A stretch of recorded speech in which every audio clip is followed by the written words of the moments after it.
तो accounting standard 6 में ये डेप्रिसिएशन अकाउंटिंग को समझाया गया, उसका रूल रेगुलेशन वो भी पढ़ेंगे, understand the points.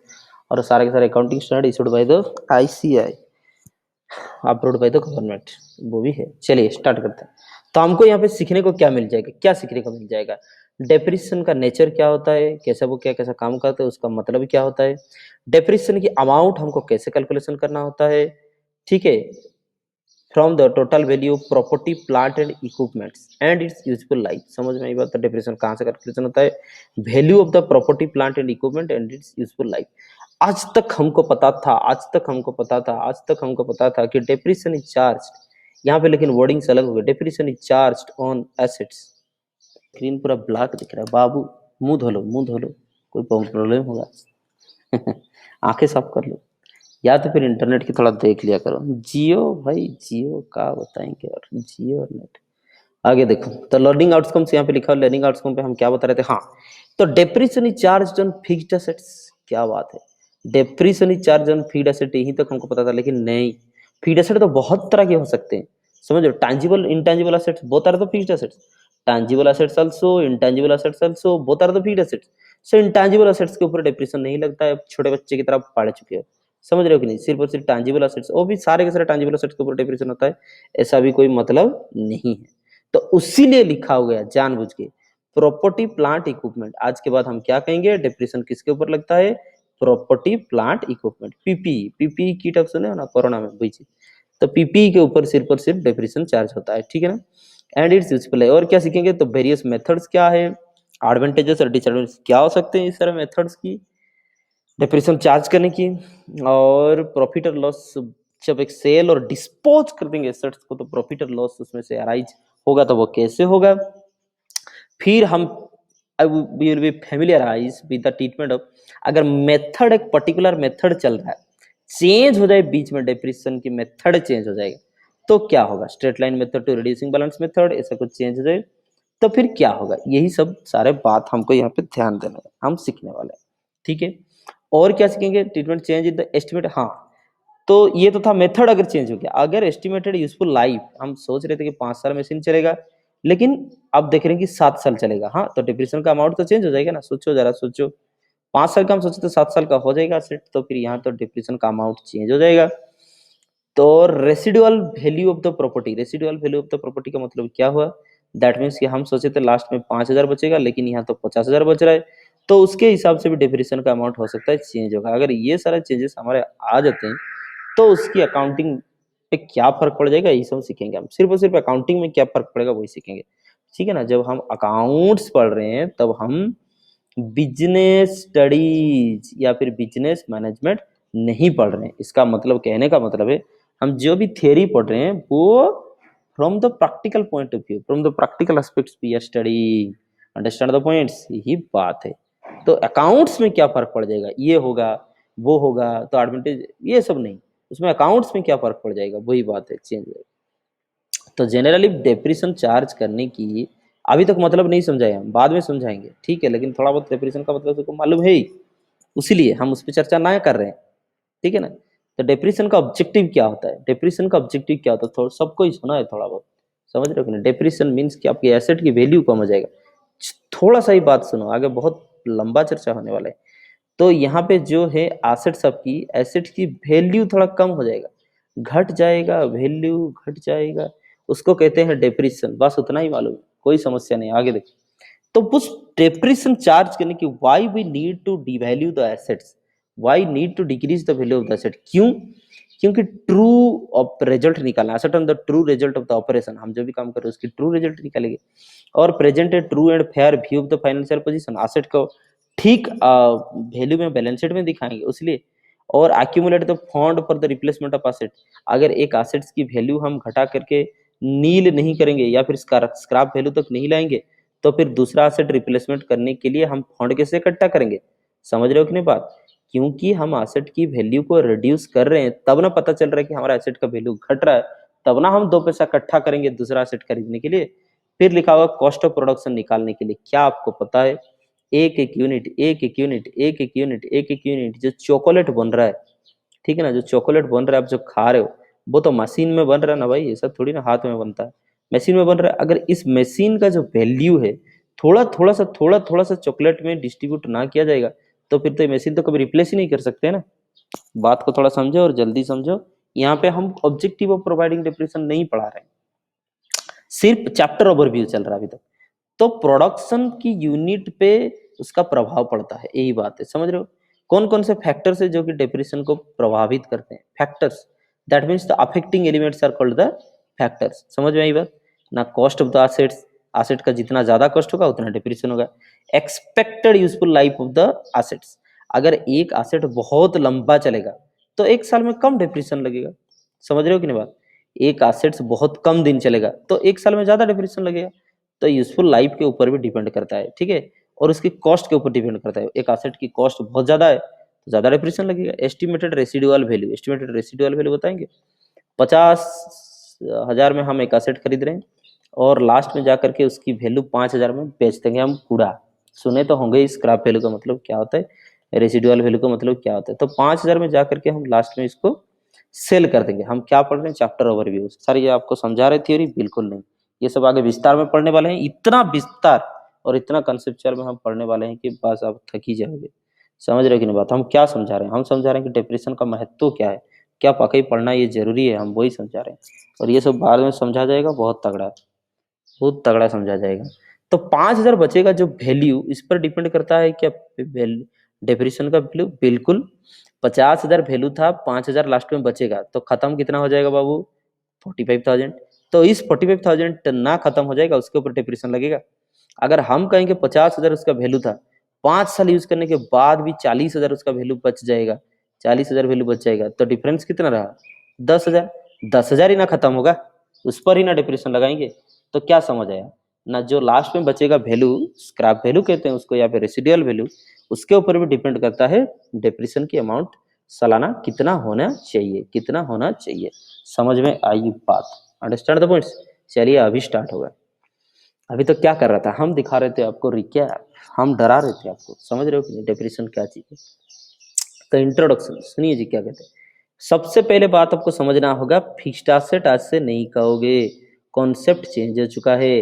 Accounting standard 6, जो कि बाद में हम डिटेल में चर्चा करेंगे, अकाउंटिंग स्टैंडर्ड 6 कहता है जब आप डिप्रेशन पढ़ रहे हो, इस डिप्रेशन के दायरे में जो एसेट आते हैं उसका नाम है पीपीई, पीपीई किट, कोरोना में यूज होता है ना, वही वाला।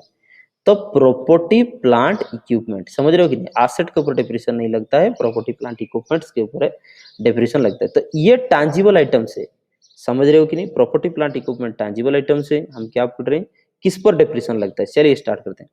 प्रॉपर्टी प्लांट इक्विपमेंट वो टैंजिबल एसेट है। ये क्यों रखा गया है?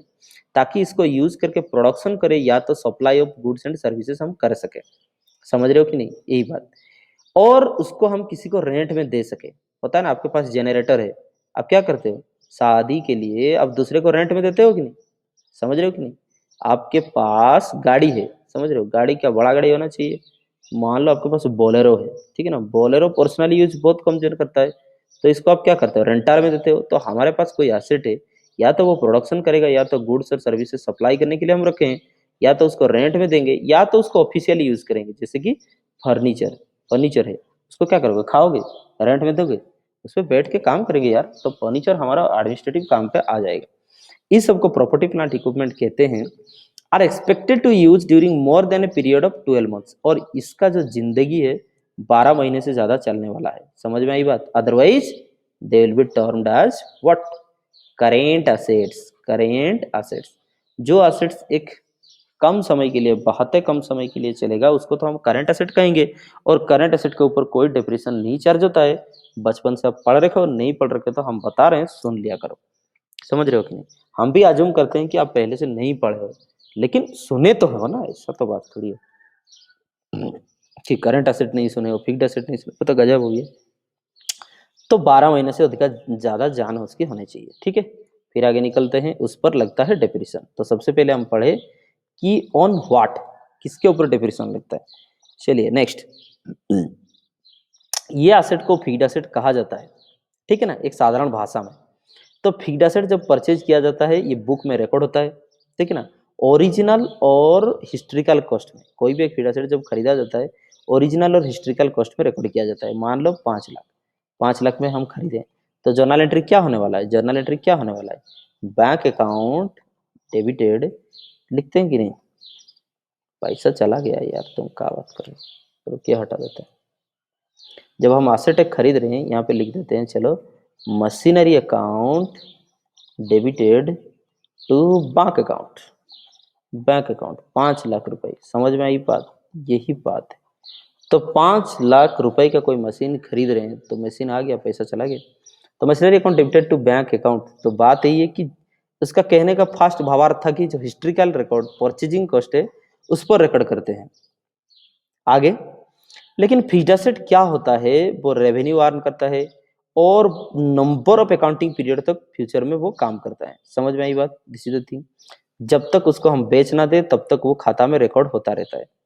इसीलिए इसीलिए ये जरूरत है कि एक छोटा पार्ट जो एक्विजिशन किए हैं 5 लाख रुपए का, उसका एक छोटा हिस्सा, चाहे 5,000 करके हो चाहे 10,000 करके हो, ठीक है, एक छोटा हिस्सा हम डिस्ट्रीब्यूट कर देंगे खर्चा के तौर पे in each accounting period the asset is utilised.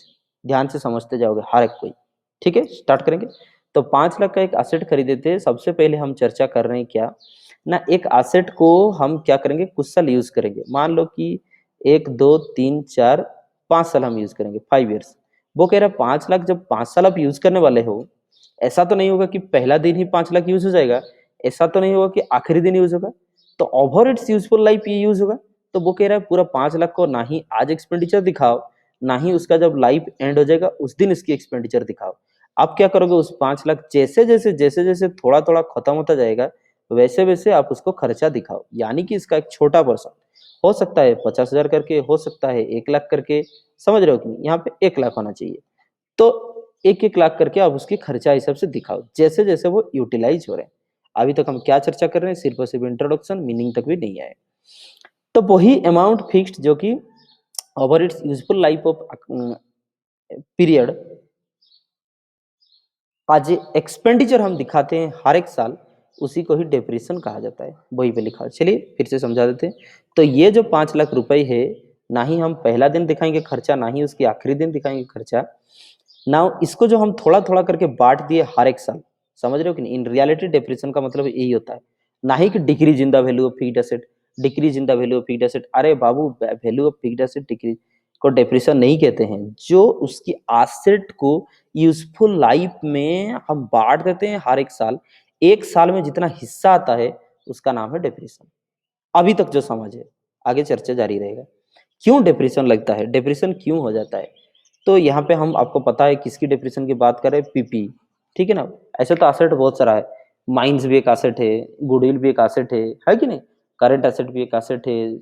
तो उस सब के ऊपर बात नहीं कर रहे, अभी हम पीपीई के ऊपर बात करें, क्योंकि पीपीई के ऊपर ही पढ़ाई होता है, प्रॉपर्टी प्लांट इक्विपमेंट, ठीक है। कोई पूछेगा भी तो बता दें, डिप्रेशन इस सब के ऊपर ही चार्ज होता है, बाकी सबका दूसरा दूसरा नाम है। तो देखने वाला चीज यहाँ पे है, क्यों लगता है डेप्रिसिएशन, रीजन सवाल आने वाले हैं बिल्कुल। सर एक आप काम करो, आप हमें पहले सवाल ही बता दो कि क्या आने वाला है, इसके ऊपर लॉन्ग क्वेश्चन, चलिए लिख लो क्वेश्चन। डेप्रिसिएशन के ऊपर लॉन्ग क्वेश्चन क्या आने वाला है पहले लिख दोगे तो दिमाग में घुस जाएगा, तो उस हिसाब से आप काम करोगे। तो सवाल ही रहेगा डेप्रिसिएशन के ऊपर है कि यहाँ पे बिल्कुल लिखा होगा कि what is the concept of charging depreciation, लिखो सब कोई, what is the concept of charging depreciation, concept of charging depreciation. तो आप ये नहीं समझा सकते हो डेप्रिसिएशन क्या है, आपको हम जितना लॉजिक समझाए ना उस लॉजिक को आपको समझाना पड़ेगा। हम तेजी से चलेंगे आगे, मर्जी है आपकी कि आप उसको नोट डाउन करके रखोगे या नहीं रखोगे, ठीक है ना, वो सारे मर्जी। Understand the points, this is the thing, however you can take the screenshot and of all these things or note down बिल्कुल।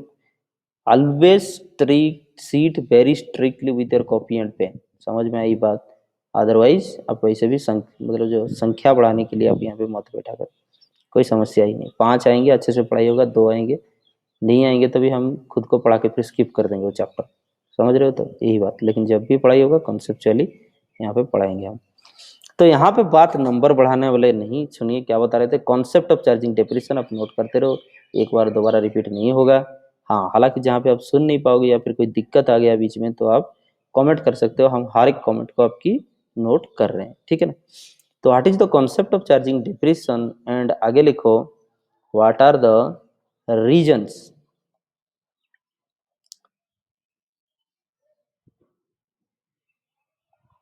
of charging depression, what are the reasons of charging depression and factors affecting depression amount।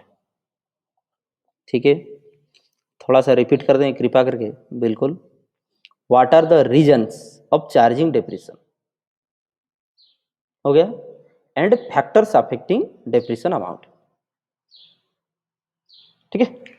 तो regions and factors मोटा मोटी याद रखो। चलिए आगे, तो वो कौन कौन से वजह है जिसके वजह से डिप्रेशन हो जाता है एसेट में, इसका मतलब एसेट का वैल्यू घट जाता है।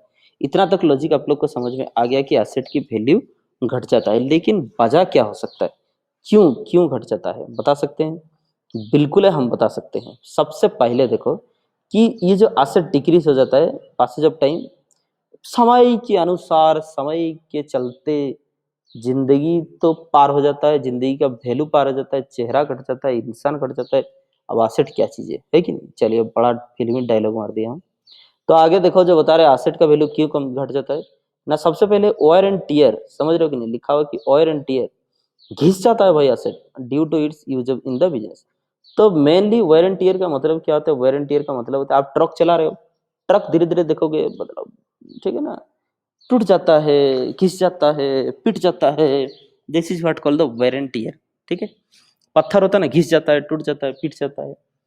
नेक्स्ट क्या लिखा, इफ्लॉक्स ऑफ टाइम, इफ्लॉक्स ऑफ टाइम मतलब समय के चलते आप कुछ ना किया एसेट को, लेकिन समय के चलते आपकी एसेट की वैल्यू घट जाएगा। चलिए एक एक एग्जांपल देते हैं। आपके पास स्मार्टफोन है, इतना बड़ा स्मार्टफोन है कि नहीं, जो भी है, हम यहाँ पे तो अभी थोड़ा स्लेट को उल्टा पकड़े हुए हैं तो इसीलिए ढंग से चल। तो आपकी स्मार्टफोन की वैल्यू सबसे पहले आप 10 बार दिन में गिराते हो तो यहाँ पे क्या होता है, डेंट हो जाता है, गेम खेलते खेलते गिराते रहते, तो इसलिए वैल्यू उसका घट जाता है। इफ्लॉक्स ऑफ टाइम, आपको स्मार्टफोन एकदम चकाचक है, आप कॉलिन मार के रखे हुए हो, 10 ठो कवर उसमें लगा के प्लास्टिक में ढक के आप रखे हो, फिर भी ये जो 6 महीना हो जाएगा ना, तो आपका जो था फोन पोको X2 प्रो, उसका वैल्यू आधा हो जाएगा। आप हो सकता है 20,000 में खरीदे हो, लेकिन उसको 10,000 भी कोई नहीं देगा 1 साल बाद। समझ में आई बात, क्यों? क्योंकि टेक्नोलॉजी चेंज हो रहा है, 4G के बाद 5G आ गया, 4 कैमरा आपके पीछे लेके आते हैं, फिर अगले साल 8 कैमरा आएंगे, फिर तो कैमरा ही आएंगे मोबाइल फोन का आएंगे। तो इफ्लॉक्स ऑफ टाइम इसलिए। नेक्स्ट, समय चल गया इसलिए उसका वैल्यू घट गया। Obsolescence due to technological and other changes, obsolescence, obsolescence का मतलब होता है आउटडेटेड, आउटडेटेड, समझ रहे हो। आपका ये जो पहले देखो ना एंटीना वाला फोन आ रहा था, इतना छोटा सा डिस्प्ले वाला, छोटा सा डिस्प्ले वाला एंटीना बना, वो सब आजकल नहीं चल रहे, क्यों? फोन तो ठीक ही है, कोई समस्या नहीं है। ऑब्सोलेंस का मतलब technology change due to the changes in the technology, समझ रहे हो कि नहीं बात। तो रैपिडली चेंज होते हैं। पहले जो प्रिंटर चल रहे थे वो प्रिंटर आजकल चल रहे नहीं चल रहे, पहले जो स्कूटर चल रहे थे आजकल वो स्कूटर चल रहे नहीं चल रहे। So due to the changes in the technology our value of the asset decreases, decrease in the market value, market value decrease होते हैं। कैसे हम बताएंगे, आपके पास गोल्ड है, क्या आपको पता है डेली गोल्ड का वैल्यू कुछ ऐसे चलता है, ऐसे चलता है, कभी कांस्टेंट नहीं है, समझ रहे हो कि ऊंचा नीचा चलता रहता है। So due to the decrease in the market value, आपकी एसेट की वैल्यू कल सुबह जाकर के घट जाएगा, क्योंकि मार्केट में उसका वैल्यू घट जा रहा है। यहाँ लिखा हुआ डिप्लीशन, डिप्लीशन किसके ऊपर होता है, mines and other natural reserves, natural reserve and mines के ऊपर यहाँ पे चार्ज होते हैं। तो माइंस एंड नेचुरल रिजर्व्स का मतलब बता सकते हो, ये कहने का मतलब ये है, माइंस एंड नेचुरल रिजर्व्स का मतलब ये है कि आपके पास एक कोल माइन है, ठीक है, कोल माइन, वो आप लीज पे रखे हो, उसका मालिक कोई नहीं होता है, फिर भी बता रहे हैं, उसको लीज पे रखे हो, तो आप उसको क्या एसेट की तरह ट्रीट कर रहे हो, ठीक है ना, वो माइंस और नेचुरल रिसोर्स। लेकिन धीरे धीरे धीरे धीरे धीरे धीरे आप कोयला खोद के उसको शून्य बना दोगे, उसके बाद ये माइंस लीज दोगे, कोई देगा, कोई लेगा, उसका वैल्यू कुछ बचेगा नहीं बचेगा। So due to the exploration of the mines, समझ में आई बात, माइंस एक्सप्लोर कर दिए तो उसका वैल्यू धीरे धीरे घट जाता है।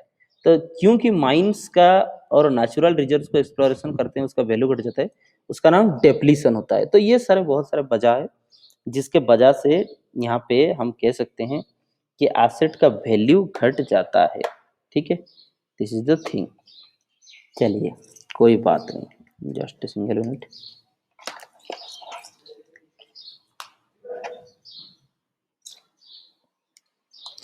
हाँ, मीनिंग क्या था वही अभी देखेंगे। Exact meaning of the depression, समझ में आई बात? This is the thing. पढ़ाते पढ़ाते अभी 15 मिनट बीत चुका है, लेकिन अभी हम पढ़ेंगे उसका मीनिंग। यही बात है। क्यों? क्योंकि हमको पढ़ना है अच्छे से, जो कि तुम एग्जाम में ढंग से लिख सकते हो, जिसका मार्क थोड़ा ढंग से मिलता है। समझ में आई बात? I am also watching on the mobile phone screen today, कि in order to realise that कि how it is being shown to you. अच्छा ही तो दिख रहा है, ढंग का दिख रहा है, कोई समस्या नहीं। You can zoom it, you can zoom the Google Meet screen by just pinching out by 2 finger. आप उसको जूम कर सकते हो, जूम आउट कर सकते हो, ठीक है, उसको स्क्रीनशॉट कर सकते हो। ये बात कोई समस्या नहीं। चलो, however you cannot record my whole session and cannot publish at anywhere, otherwise that will be legal offense. Next, meaning. तो क्या मीनिंग है यहाँ पे देख लो। मीनिंग क्या है, मतलब क्या है, ये इंपॉर्टेंट है कि प्रॉपर्टी हो, प्लांट हो या फिर इक्विपमेंट हो, सबसे पहले नंबर 1 चीज प्रॉपर्टी, प्लांट, इक्विपमेंट, इसके ऊपर ही डिप्रेशन लगता है। तो उसका एक छोटा वैल्यू ऑफ पर्सन, छोटा वैल्यू ऑफ पर्सन 1 साल जितना काटेंगे। नंबर 2, वैल्यू ऑफ पर्सन, उसको क्या करेंगे ना, क्योंकि ये प्रॉपर्टी, प्लांट, इक्विपमेंट यूज हो रहे हैं रेवेन्यू जनरेट के लिए हैं, तो 1 साल के लिए जितना हम 1 साल के लिए, तो number 3 for an accounting period, ठीक है ना। तो एक छोटा सा पर्सन हिस्सा आज एक्सपेंडिचर दिखाएंगे, यूज हो रहा था। This person of cost of property, plant of equipment is called the depreciation. इसको हम डेप्रिसिएशन मान लेंगे, जो पहले बताए थे। समझ रहे हो कि नहीं बात? यही बात है। तो हमारा यहाँ बताए थे, मानो 4 साल चलेगा, ठीक है। तो ये पे 1 2 3 4 और ये शून्य पीरियड। आज के डेट पे ये जो हमारा एसेट है हम आज खरीद रहे हैं, और ये एसेट अगले 4 साल तक चलेगा, लेकिन इसका वैल्यू था कुछ 40,000। समझ रहे हो कि नहीं बात? ये बात है, 40,000 वैल्यू था। तो इसको हम सोचे कि 10-10 हज़ार करके उसका एक एक साल में उसकी खर्चे के हिसाब से बांट देंगे। इसी का नाम हो गया डेप्रिसिएशन। समझ में आई बात? दिस इज द थिंग, इसका रियल मीनिंग वही है।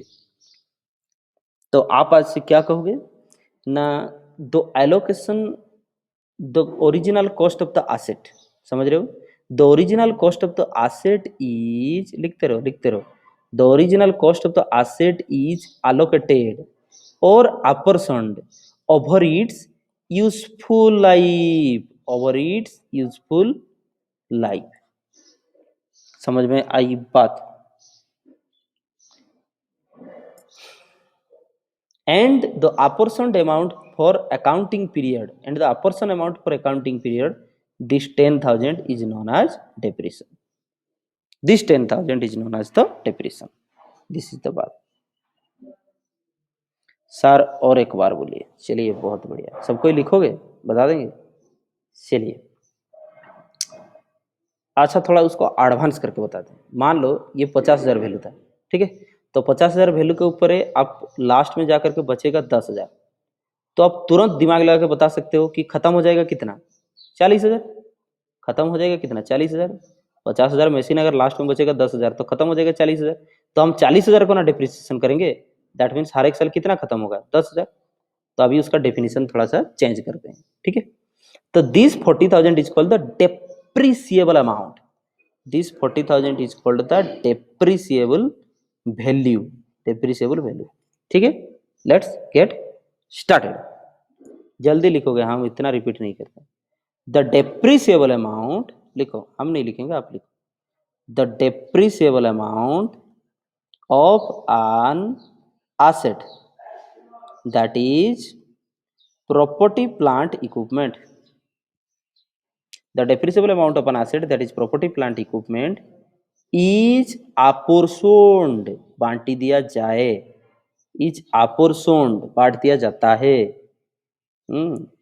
is apportioned over its useful life, over its useful life। लिखते रहो लिखते रहो लिखते रहो लिखते रहो लिखते रहो, यही लिखोगे एग्जाम में मार्क देंगे, नहीं तो चवन्ना पकड़ा के, चाना पकड़ा के भेज देंगे घर, वही तो बात। ओवर इट्स यूजफुल लाइफ, समझ में आई बात। and the apportioned amount in an accounting period is called depreciation, ठीक है, इज कॉल्ड डेप्रिसिएशन। इतना बच्चों की तरह पढ़ाई यहाँ पे नहीं होता है, तो यहाँ पे डेफिनेशन भी दे रखा है, तो इस डेफिनेशन आपको आप खुद से देख लो एक बार, वही चीज समझाए हैं, फिर भी हम एक बार बता देते हैं। तो ये कौन से हिसाब से लिखा ना, इस schedule T2 of the companies act 2013।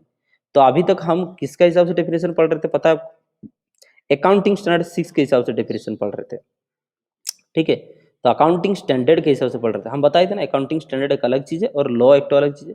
तो कंपनीज एक्ट में क्या लिखा हुआ शेड्यूल 2 के अंदर है, हमारा डेप्रिसिएशन का मतलब क्या होता है ना, डेप्रिसिएशन एक सिस्टमेटिक एलोकेशन होता है, सिस्टमेटिक हम बांट देंगे उसको ऑफ द डेप्रिसिएबल अमाउंट, ठीक है। तो सिस्टमेटिक एलोकेशन हो गया number 1 point. Depreciable amount number 2, जैसे हम बताए ना इस एग्जांपल में कि पूरा तो खत्म नहीं होगा, 40,000 खत्म होगा, तो उस डेप्रिसिएबल अमाउंट को बांटेंगे हम सिस्टमेटिकली, कोई एक एसेट्स के ऊपर है number 3, over it's useful life number 4। तो ये 4 पॉइंट्स आपकी डेफिनेशन में होने चाहिए, ठीक है।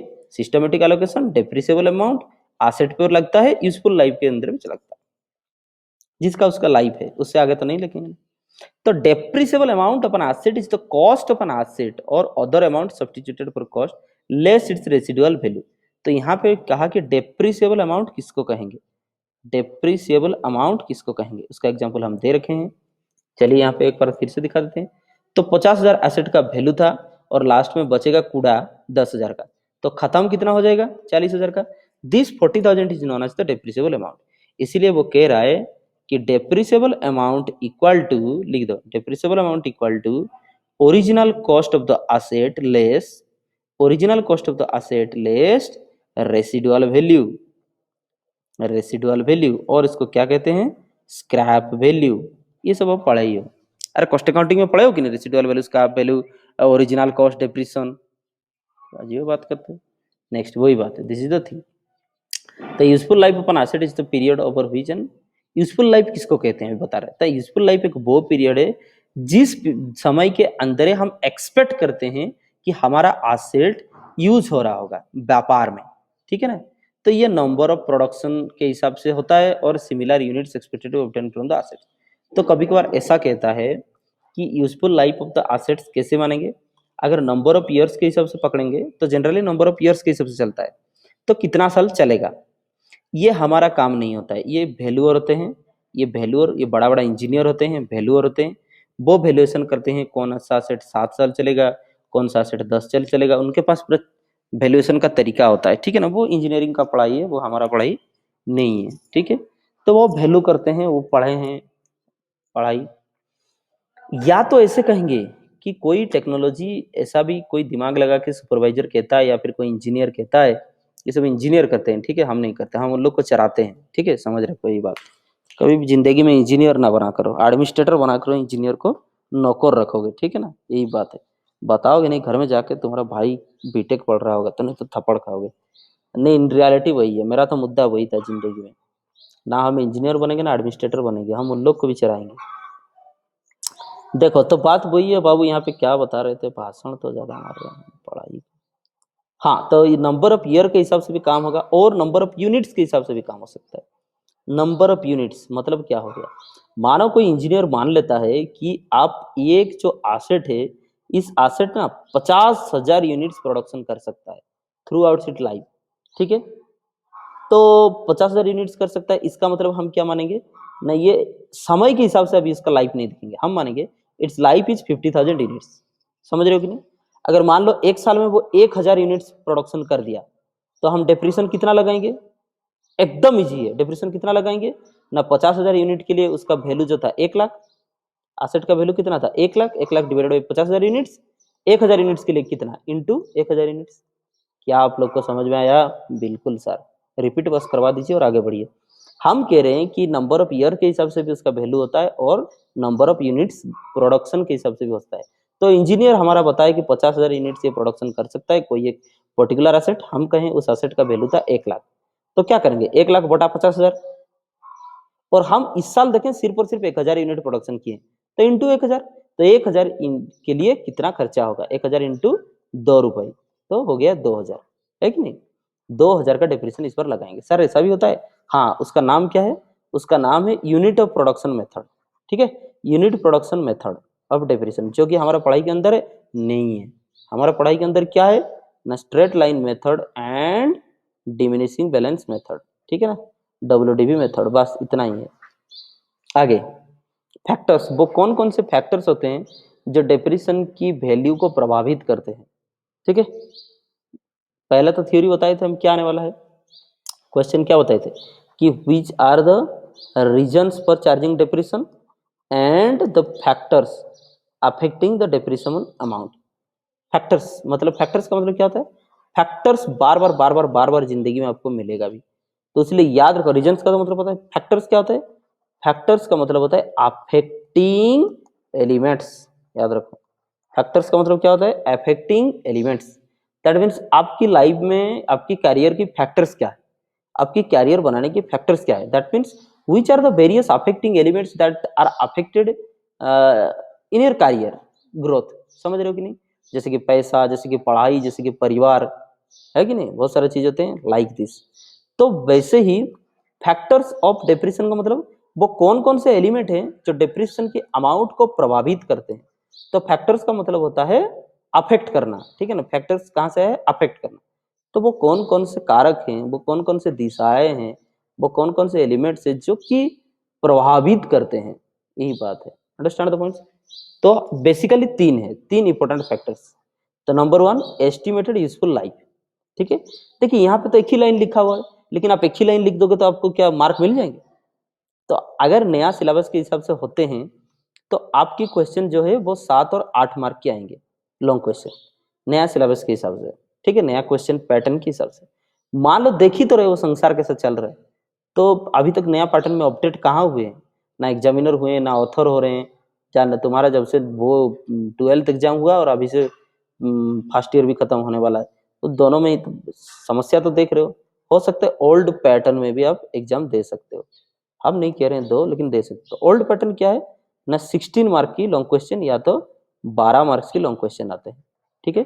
12 मार्क्स के लॉन्ग क्वेश्चन या तो 16 मार्क की लॉन्ग क्वेश्चन। थोड़ा सोचो, ये फैक्टर्स का 3 पॉइंट और रीजन्स का 3 पॉइंट एक पैराग्राफ लिख दोगे, क्या आपको लगता है आपको 12 मार्क मिल जाना चाहिए, 8 मार्क मिल जाना चाहिए? हमें तो नहीं लगता, इतना सस्ता तो संसार है नहीं, गुटखा नहीं मिलता है 3 रुपया में, तुमको क्या मिल जाएगा। आगे देखो, तो तीन वो कौन सा इंपॉर्टेंट फैक्टर्स है, तीन वो कौन सा इंपॉर्टेंट फैक्टर्स है हम कहेंगे, आप लिखोगे। Number 1 estimated useful life of the asset, चलिए उस पर चर्चा करते हैं। Estimated useful life of the asset, समझ में आई बात? तो नंबर 1, तो एक एसेट है, ये हमारा टाइमलाइन है, हमेशा याद रखोगे ये मेरा टाइमलाइन है, ठीक है ना, यही बात है। तो एक एसेट है, जो ये एसेट को हम यहाँ पे खरीदे, हमें नहीं पता ये कौन सा एसेट है, लेकिन ये एसेट है, ठीक है ना। ये एसेट चलेगा 1 2 3 4 5 6 साल, तो इसका वैल्यू था 1 लाख रुपए। ध्यान से सोचो, 1 लाख रुपए इसका वैल्यू था, 6 साल चलेगा, तो हम क्या करेंगे, उसको 6 साल में डिस्ट्रीब्यूट कर देंगे, जितना भी होगा डिवाइडेड बाई 6 कर देंगे। 16,667 हो रहा है, जितना भी वट एवर में भी, आई डोंट नो। नेक्स्ट, अभी क्या करेंगे, देखो ध्यान से, अभी क्या करेंगे, दूसरा इंजीनियर आता है, कहता है कि है 6 साल चलेगा, ये 16 साल चलेगा, समझ रहे हो, ध्यान से देखो। तो कुछ नहीं चेंज हुआ है, सिर्फ वो कह रहा है कि लाइफ चेंज हो जाएगा, तो अभी क्या करेंगे, ये डिवाइड बाई 16 हो जाएगा ना भाई, 1 लाख डिवाइडेड बाई 16। ओहो, फिर ये तो डिप्रेशन अमाउंट कम हो जाएगा। तो क्या समझे, shorter is the life, greater is the amount, longer is the life, shorter is the amount, समझ रहे हो कि नहीं बात। तो एस्टिमेटेड यूजफुल लाइफ के हिसाब से हमारा डिप्रेशन का अमाउंट कितना होगा वो प्रभावित होता है, ठीक है। तो आप लोग लिख लो, यहाँ पे नोट पे लिख लो कि जितना शॉर्ट होगा डिप्रेशन अमाउंट उतना ज्यादा होगा, तो यहाँ पे लिख दो शॉर्टर इज द लाइफ, लिखो greater is the amount, and vice versa, and उल्टा। हम रिपीट नहीं करते हैं, ये आपकी मर्जी, this is your career, understand the points. So you have to write down the things. Next, cost of the assets, cost of the asset, ये 1 लाख था, तो 1 लाख डिवाइडेड बाई, ये 6 ईयर कर रहे थे, मान लो 6 ईयर है, 1 लाख डिवाइडेड बाई 6 ईयर।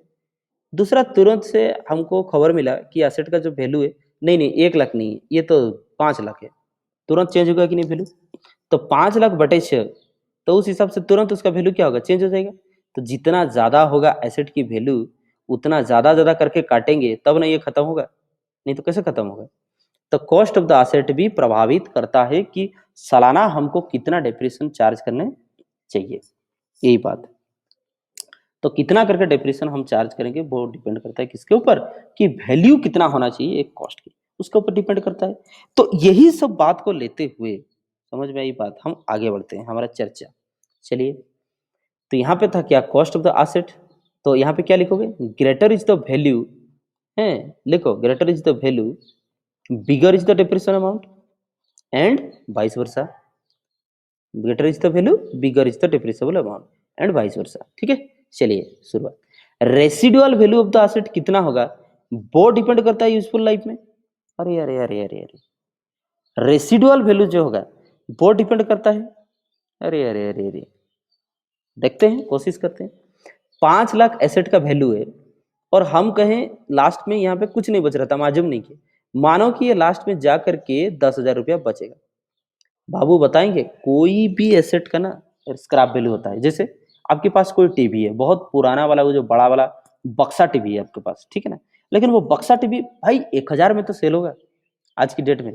मान लो 1,000 में सेल नहीं होगा, अरे भाई कबाड़ी वाला 500 रुपया तो देगा। कहने का मतलब क्या हो गया कि कुछ ना कुछ तो वैल्यू बचता है। आपकी पुराना स्कूटर है जो ठठरा हो चुका है, आप डांटते डांटते आपको पिताजी को आप घिस गए, लेकिन वो स्कूटर ना घिसा, ठीक है, तो भाई उसका 5,000 तो वैल्यू होगा भाई, वजन की, सब दंडी के वजन के हिसाब से, समझ रहे हो कि नहीं? तो पोला के जब लगाओगे वेट मशीन में तो भाई होना है 5,000 वैल्यू। तो वही बात है, कुछ ना कुछ तो हर एक एसेट का वैल्यू बचता है। तो अभी 5 लाख उसका वैल्यू था और 6 साल में 10,000 बचेगा। इसका मतलब अब पूरा 5 लाख खत्म नहीं कर सकते हो। कितना खत्म करोगे ना? 5 लाख माइनस 10,000, तुरंत आप बता सकते हो 4,90,000 इसका वैल्यू खत्म हो जाएगा। यानी कि 4,90,000 ही हम इसको बांटेंगे 6 साल में। तो क्या हो गया फॉर्मूले? 4,90,000 डिवाइडेड बाई 6, इससे खत्म। तुरंत वहीं पे बात होता है, दूसरा वैल्यू रहता है, वो कहते हैं 10,000 बचेगा। कहा हो तो पी रखे हो, 30,000 वैल्यू बचेगा। समझ रहे हो कि नहीं बात? वो एस्टिमेट करता है 30,000 वैल्यू बचेगा। अरे अरे, अभी तो चेंज हो गया तुरंत ना। 5 लाख जो उसका वैल्यू था, 10,000 माइनस कर रहे थे, अभी 30,000 माइनस होने हैं। तो 5 लाख माइनस 30,000 हो जाने हैं, यहाँ पे बचेगा कितना? 4,70,000। तो 4,70,000 डिवाइडेड बाई कितना होना है अभी? 6। तो अमाउंट तो चेंज हो जा रहा है, अमाउंट तो चेंज हो जा रहा है। क्या समझ में आई बात? तो ये जितना छोटा अमाउंट था तो डिप्रेशन उतना बड़ा होगा, ये अगर बड़ा अमाउंट हो जाता है तो डिप्रेशन छोटा होगा। ठीक है, तो यहाँ पे लिखोगे, तो bigger is the scrap value, smaller is the depreciation amount. ठीक है, तो bigger is the scrap value, smaller is the depreciation amount and vice versa, and विपरीत, उसके विपरीत। तो यहाँ पे हम कर दिए हैं थियोरेटिकल पार्ट खत्म। आगे चलो, यही बात था कि आपको cost of the set, useful life, scrap value, उस पर काम करना है, डिप्रिसिएबल अमाउंट, ठीक है ना। और कॉस्ट ऑफ द एसेट वो हिस्ट्रिकल होता है, लेकिन यूजफुल लाइफ और स्क्रैप वैल्यू ये एस्टिमेटेड होता है। ठीक है, यहाँ पे हम स्क्रीन की कलर चेंज करके बता दें। देखो, कॉस्ट ऑफ द एसेट और यूजफुल लाइफ जो है, ठीक है ना, वो हिस्ट्रिकल होता है। हिस्ट्रिकल होता है का मतलब हुआ, sorry sorry sorry, cost of the asset historical होता है। इसका मतलब ये है कि अब कितना कॉस्ट है एसेट की, उसको अनुमान नहीं किया जाता। वो तो परचेज इनवॉइस में लिखा होगा ना, वो तो इनवॉइस बिल में लिखा होगा। ठीक है, यही बात है। तो बिल में लिखा होगा, वो उस हिसाब से काम करोगे। लेकिन यूजफुल लाइफ और स्क्रैप वैल्यू जो है, आगे कितना साल तक चलेगा एक एसेट और लास्ट में कितना पैसा बचेगा, that is estimated. That's why these are the estimated कहा जाता है। तो जितना अधिक चीज आप सीखोगे, उतना अधिक आप लिख पाओगे, तो उतना अधिक आपको मार्क मिलेगा। समझ रहे हो, यही बात है। सर उतना अधिक मार्क मिलेगा इसीलिए पढ़ रहे हैं क्या? नहीं, अगर आप उससे भी ज्यादा ज्ञानी हो तो हम कह रहे हैं उतना ज्यादा ज्ञान मिलेगा, यही बात है। अल्टीमेटली स्टूडेंट जो भाषा समझते हैं हम उसी भाषा में पढ़ाते हैं। तो अब अभी आ गया, देखो ऑब्जेक्टिव ऑफ प्रोवाइडिंग डेप्रिसिएशन क्या है। ठीक है, तो इस क्वेश्चन में जोड़ लो, या फिर ये दूसरा क्वेश्चन है, इसको समझ लो, ऑब्जेक्टिव ऑफ द क्या है। तो फिर से हम करते हैं कलर चेंजेस की। तो बात ये है कि आपकी ऑब्जेक्टिव क्या है, दूसरा question, providing depreciation. Depreciation charge करने का आपकी मूल उद्देश्य क्या है? ठीक है, बाद में और एक चीज है, इसके बाद ये थियोरेटिकल कॉन्सेप्ट खत्म करके फिर हम प्रैक्टिकल एस्पेक्ट पे आ जाएंगे। इसके बाद फिर हम दूसरा चीज बताएंगे, वो क्या है ना, प्रॉब्लम करेंगे उसके ऊपर, प्रैक्टिकल एस्पेक्ट के ऊपर प्रॉब्लम करके, एग्जांपल करके, इलस्ट्रेशन करके दिखा देंगे। उसके बाद लास्ट में अकाउंटिंग स्टैंडर्ड भी पढ़ाएंगे। क्यों? क्योंकि आज की डेट में जरूरत हो गया। और हाँ, और थोड़ा सा बात बता रहे हैं, ये जो हम पढ़ाते हैं, ये जो पढ़ाते हैं, तो आपकी बता रहे हैं, ये आपकी प्रोफेशनल बुक से हम पढ़ाते हैं, ठीक है? तो ये सीए मटेरियल की पढ़ाई है, सीए मटेरियल की पढ़ाई है। जहाँ पे हमको चाहिए होता है इंटर की बुक पढ़ाते हैं, जहाँ पे चाहिए होता है फाउंडेशन की बुक पढ़ाते हैं, नहीं तो हम कभी पढ़ाते हैं तो टैक्समैन की बुक पढ़ाते हैं। समझ रहे हो कि नहीं? यही बात है। वो सब आप यहाँ पढ़ाएंगे थोड़ी ना होगा, नहीं, तुम जितना लेवल तक समझ सको उसी को पढ़ाते हैं। फायदा सर, फायदा ये है कि तुम्हारा प्रोफेशनल की तैयारी हो रहा है। तो हम जो पढ़ाते हैं accounting, that is no doubt आपकी फाउंडेशन क्लियर हो जाएंगे। अगर कोई फाउंडेशन एग्जाम दे रहे हैं तो फाउंडेशन एग्जाम क्लियर हो जाएंगे, नहीं तो आप इंटर को डायरेक्ट समझ सको उस हिसाब से पढ़ाते हैं। उसको टारगेट करके पढ़ाता क्या जरूरी क्या है? वो जरूरी बिल्कुल भी नहीं है। हम कह रहे हैं इसके बाद एमबीए जाकर करोगे या फिर एमकॉम करोगे या फिर सीए करोगे, कुछ भी करोगे, उसको टारगेट लेकर के पढ़ाया जाता है। This is the up to standard of the foundation, इसलिए हम थोड़ा बहुत उतना समझाते हैं। नहीं तो हमको भी पता है, 2 लाइन बोल दे के फिर 2 ठो प्रॉब्लम करके हम भी कर सकते थे खत्म। और सिलेबस कैसे करना है खत्म, वो हमको बेटर मालूम है तुमसे ज़्यादा। समझ रहे हो कि नहीं बात? लेकिन उसमें कोई फ़ायदा होने वाला है नहीं। हम आराम से पढ़ाएँगे, बीच-बीच में एक-एक क्लास करते जाएँगे। हो सकता है अल्टरनेट डे में क्लास करेंगे, लेकिन पढ़ाएँगे बहुत अच्छा तरीके से। और हम जब भी आते हैं भाई, कम से कम 1.5 घंटा तो पढ़ाते ही हैं वैसे ही। चलिए, थोड़ा ज़्यादा भाषण हो रहा है सर। अच्छा ठीक है। तो ऑब्जेक्टिव ऑफ प्रोवाइडिंग डेप्रिसिएशन, तो डेप्रिसिएशन प्रोवाइडिंग का ऑब्जेक्टिव क्या है? उद्देश्य क्या है? क्यों करना है? सबसे पहले correct income measurement, correct income measurement. क्या? वाकई? Yes, correct income measurement. PL account तो थोड़ा बहुत सबको पता है ही। तो यहाँ पे लिखा हुआ है पीएल अकाउंट। हम क्या करते हैं बाबू? एक्सपेंडिचर को डेबिट कर देते हैं, इनकम को क्रेडिट कर देते हैं। तो मानो कि डेप्रिसिएशन का जो अमाउंट है हम नहीं लिए और इनकम निकाले, तो हमारा जो नेट प्रॉफिट होगा बहुत ज़्यादा निकला हुआ है। कन्विंस हो? सर क्या बोल रहे हो, फिर से बताओ। अरे देखो, डेप्रिसिएशन का एक अमाउंट है, अभी आपको पता चला कि एक एसेट है, उसका हर एक साल उसका कॉस्ट को डिस्ट्रीब्यूट किया जाता है। अगर ये चीज़ आप नहीं करते हो तो क्या होगा? आप सिर्फ और सिर्फ बाकी एक्सपेंडिचर को लेके काम करते हो और डेप्रिसिएशन को इग्नोर कर दोगे। डेप्रिसिएशन को इग्नोर कर दोगे तो एक तो खर्चा आप नहीं लेते हो, तो फिर प्रॉफिट आपका क्या हुआ? ज़्यादा हो रखा है, जो कि आप एक गलत अकाउंटिंग कर रहे हो, इनकरेक्ट अकाउंटिंग। इसीलिए सही अकाउंटिंग करने के लिए you can not ignore the depreciation amount. Understand the points? like other expenditure, like electricity, like your wages, like your salary, ये सब तो ऐड करने की याद होता है। लेकिन डेप्रिसिएशन क्या होता है? कोई ये कैश एक्सपेंडिचर नहीं है। क्या आपको पता है कैश और नॉन कैश एक्सपेंडिचर क्या होता है? कैश एक्सपेंडिचर जो कि पैसा देके खर्चा किया जाता है। Non cash expenditure like depreciation, जो कि पैसा खर्चा नहीं हो रहा, एक बार हुआ है, हर एक साल सिर्फ और सिर्फ आप चार्ज कर रहे हो। That mean this is also an expenditure, but non cash expenditure, because इसके लिए पैसा खर्चा कोई है नहीं रहा। तो अगर हम डेप्रिसिएशन चार्ज नहीं करेंगे, जो कि एक खर्चा है पीएल अकाउंट के डेप्रिसिएशन में नहीं डालेंगे, तो इनकम हो रखा है ज्यादा, तो आपको इनकम टैक्स देना पड़ जाएगा ज्यादा, और लास्ट में इसी प्रॉफिट के ऊपर आपको डिविडेंड भी देना पड़ जाएगा ज्यादा, जो कि आप कतई बहुत बुद्धू और सुस्त दिमाग वाले जो कि थे करके समझा जाएगा, और आपको लात मार के भागा जाएगा कंपनी से। ठीक है? So in order to ascertain the correct measurement of the income, ये किया जाता है। हाँ, ये सब लिखे हुए हैं ताकि आप थियरी लिख सको, तो आप खुद से स्क्रीनशॉट करो और लिखोगे। ठीक है? नेक्स्ट,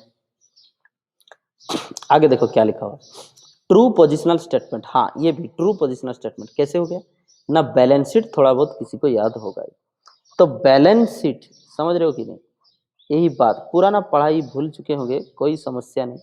हाँ सर, क्या करोगे आप, तो आगे सामने तो दुनिया दिख ही नहीं रहा कुछ।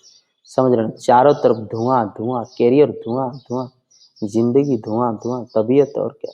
तो बैलेंस शीट जो है तो भाई भूल चुके हो, खा दिए हो। ठीक है ना? वो पढ़ने का तो मतलब नहीं रहा दुनिया में। ये बात है, क्या लिखा हो देखो, लेफ्ट साइड होता है लाइबिलिटीज और राइट साइड एसेट्स होते हैं, ऐसे आप पढ़े हो। हालांकि कंपनी बैलेंस शीट और भी तरीके हैं जो कि डिटेल में चर्चा होगी। तो लाइबिलिटीज एसेट थे, एसेट में हम क्या लिख रहे हैं यहाँ पे? प्रॉपर्टी प्लांट इक्विपमेंट, उसकी वैल्यू लिख रहे हैं। 10 साल भी बाद देखेंगे सेम वैल्यू लिखा होगा। अगर हम यहाँ पे डेप्रिसिएशन नहीं माइनस करेंगे तो एकदम आसान है, समझ गए सब कोई।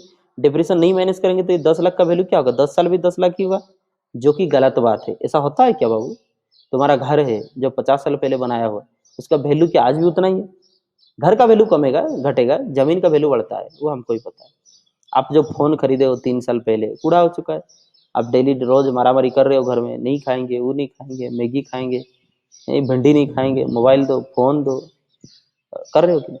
तो 3 साल पुराना फोन अभी नहीं चल रहा है ढंग से।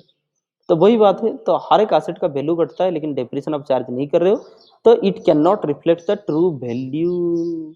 और वैल्यू कहाँ पे शो होता है? पोजिशनल स्टेटमेंट पे। तो पोजिशनल स्टेटमेंट्स में आपकी उसकी जो वैल्यू है वो गलत दिखा रहा है, तो वो नहीं चलेगा। समझ रहे हो कि ना बात? वो नहीं चलेगा। This is the thing, positional value. Understand the point?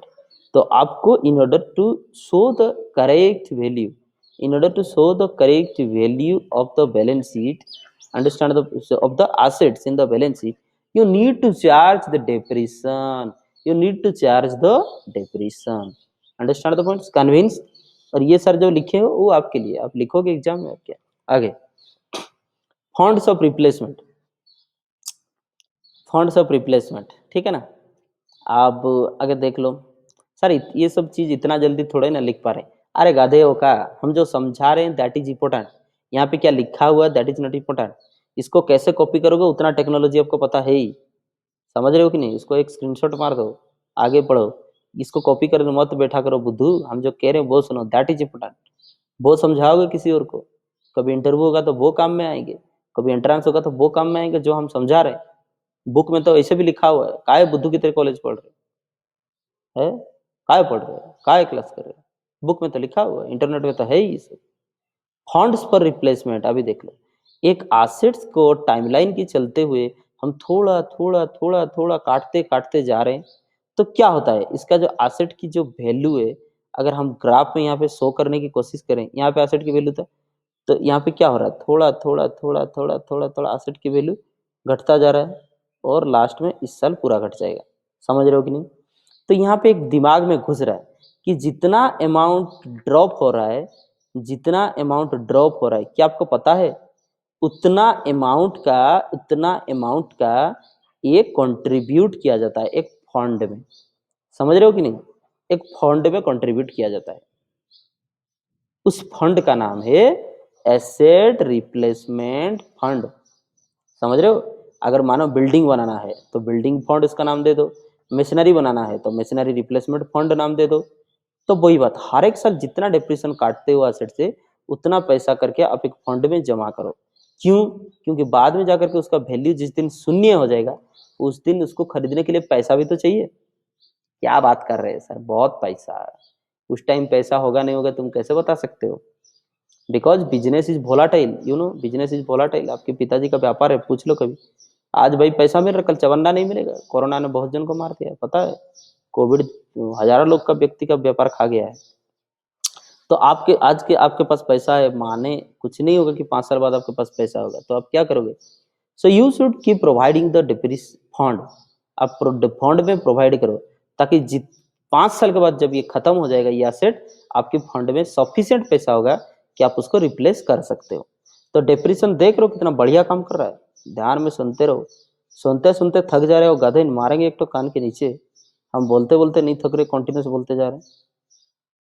चलो आगे देखो, फिर आगे तो ascertainment of true cost of the production. हाँ, ये भी तो बात है, बढ़िया लिखा हुआ है। देखो, तो हम क्या कर रहे हैं, इस एक साल में प्रोडक्शन भी तो कर रहे हैं।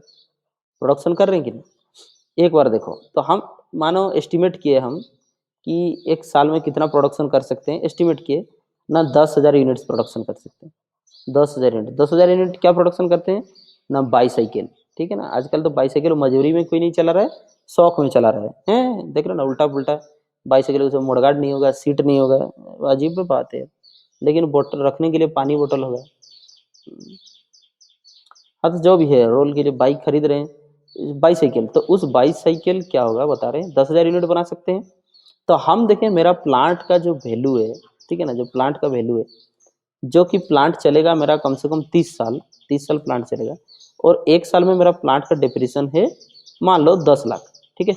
10 लाख प्लांट का डेप्रिसिएशन है, तो हम क्या करेंगे, इस 10 लाख को इस 10,000 बाईसाइकिल में डिस्ट्रीब्यूट करेंगे कि नहीं? अरे बाबू, नहीं चार्ज करोगे तो अगले कस्टमर से वसूली कैसे करोगे? तो कस्टमर से हम पैसा लेते हैं बाईसाइकिल के लिए, नहीं कि आप कहोगे कि हम प्लांट बनाए हैं, उसके लिए बाईसाइकिल बना रहा है, हमारे प्लांट के लिए पैसा दो, चंदा दो, चंदा दो। यू कैनॉट डू दिस ना। That's why the annual depreciation charge amount is distributed over the unit of produced products in an accounting period।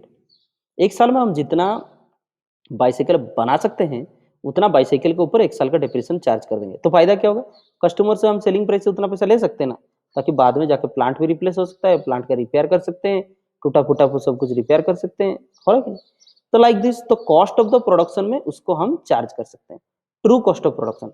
मानो ये प्लांट का पैसा जो जोड़ा नहीं, वैसे ही बाइसाइकिल बेच रहा है, तो वो तो लॉस कर रहा है ना। क्यों? क्योंकि बाकी पहिया वगैरह उसका जो कॉस्ट जोड़ रहा है, लेकिन प्लांट का पैसा जो नहीं जोड़ रहा है, उसका अल्टीमेटली बाद में जाकर लॉस हो जाएगा। समझ रहे हो? यही बात है। ठीक है, बस यही चारों पॉइंट आपको लिखना है। एक बार दिखा देते हैं, ये देखो, करेक्ट करेक्ट इनकम वाला, और ये चारों पॉइंट। आगे क्या लिखा हुआ है एक बार देख लो। आगे ये लिखा हुआ है, फर्दर डेप्रिसिएशन जो है ना, वो नॉन कैश एक्सपेंस है, इसको थोड़ा ध्यान में रखो। ठीक है, फर्दर ये एक नॉन कैश एक्सपेंडिचर है, वही लिखा हुआ है। समझाए तो थे, फिर भी समझा देंगे। Non cash expenditure unlike wages rent, ठीक है, does not result in cash outflow, ये कैश आउटफ्लो नहीं होता है, दैट मीन्स पैसा नहीं जाता है। थोड़ा सा सर फिर से समझा दीजिए, फिर आगे चलेंगे। ठीक है बाबू, आप वेजेस देते हो, that is expenditure, yes sir. आप इलेक्ट्रिसिटी देते हो, that is expenditure, yes sir. आपके डेप्रिसिएशन चार्ज होता है, that is expenditure, yes sir. हमें अभी थोड़ी देर पहले बताए, डेप्रिसिएशन को सर हम लॉस मानेंगे कि एक्सपेंडिचर मानेंगे? सुनिए जी, एक्सपेंडिचर मानोगे, सबसे बढ़िया तरीका है, ये कोई लॉस नहीं है। ठीक है ना। चलो, लॉस क्या होता है बता रहे हैं। लॉस क्या होता है, जो आप चाहते नहीं हो, अनइंटेंशनल, जो आप चाहते नहीं हो आपके चला जाता है। जैसे कि आग लग गया, lost due to fire, goods lost due to fire. आप कभी, कोई चाहता है मेरा व्यापार में लॉस हो, सेल नहीं हुआ इस बार, कमाई 500 सेल 1000, सॉरी, आपको कमाई 500 हो रहा है, खर्चा 1000 हो गए, लॉस हो गए। कोई चाहता है लॉस हो जाए? दैट मीन्स कि ऑन इंटेंशनल एक्सपेंडिचर जो भी हो जाए या फिर सिचुएशन हो जाए, वो लॉस होता है। तो वेजेस और इलेक्ट्रिसिटी, यहाँ पे देखो, यहाँ पे वेजेस है, यहाँ पे इलेक्ट्रिसिटी है, ठीक है ना। तो ये जो वेजेस है, आप क्या कर रहे हो इसके लिए, कैश पेमेंट कर रहे हो, हाँ बिल्कुल, इसके लिए कैश पेमेंट कर रहे हो, बिल्कुल। लेकिन ये जो डेप्रिसिएशन है, इसके लिए क्या कैश पेमेंट कर रहे हो?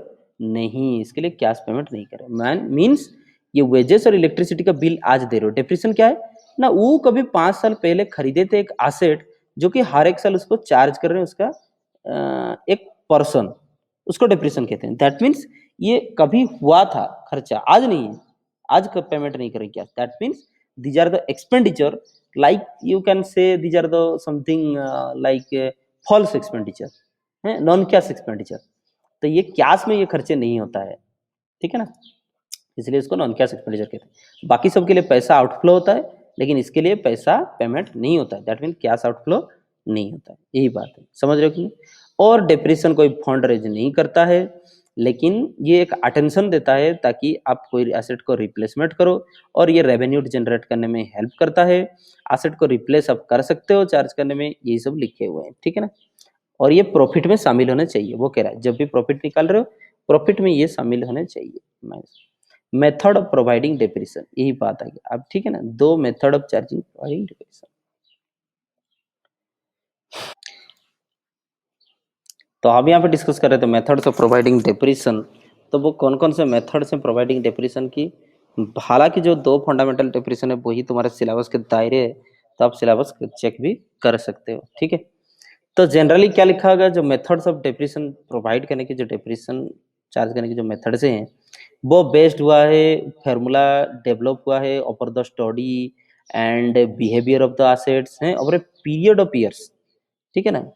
दैट मीन्स कि पहले कुछ और तरीकों से डेप्रिसिएशन चार्ज हो रहा था, पहले कोई इस मेथड से डेप्रिसिएशन चार्ज होता है, इस मेथड से, इस मेथड से, फिर और लॉजिकल मेथड से आगे, फिर और लॉजिकल मेथड, तो बहुत सारा है। सम ऑफ डिजिट मेथड है आपकी, ठीक है ना। तो यहाँ पे प्रोडक्शन यूनिट मेथड है आपकी, इंश्योरेंस मेथड है आपकी, समझ रहे हो, सिंकिंग फंड मेथड है, फिर अच्छा बहुत सारे मेथड्स हैं डेप्रिसिएशन चार्ज करने के, लेकिन धीरे धीरे बहुत सारे के सारे डेवलप होते गए। This is the thing. Now अलग अलग एसेट्स के लिए अलग अलग टाइप के भी डिप्रेशन हैं। Each of the method however should be applied only after the carefully considering.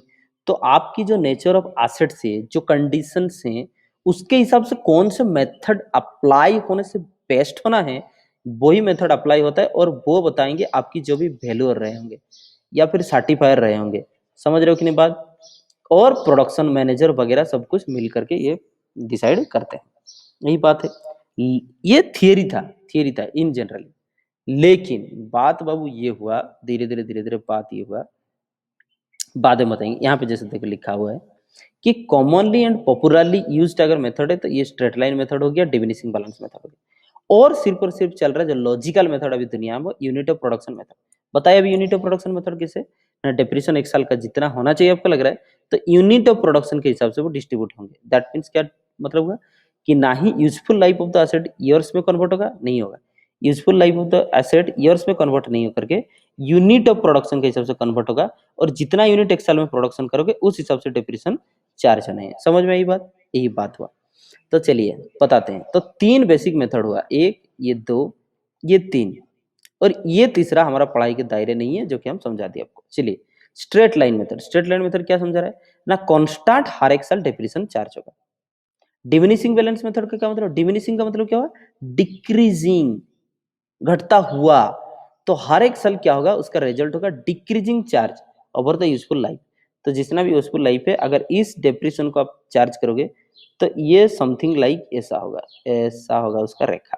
That means हर एक साल उसका जो डिप्रेशन अमाउंट है वो कम होता रहेगा, कम होता रहेगा। समझ में आई बात? इसी तो थी।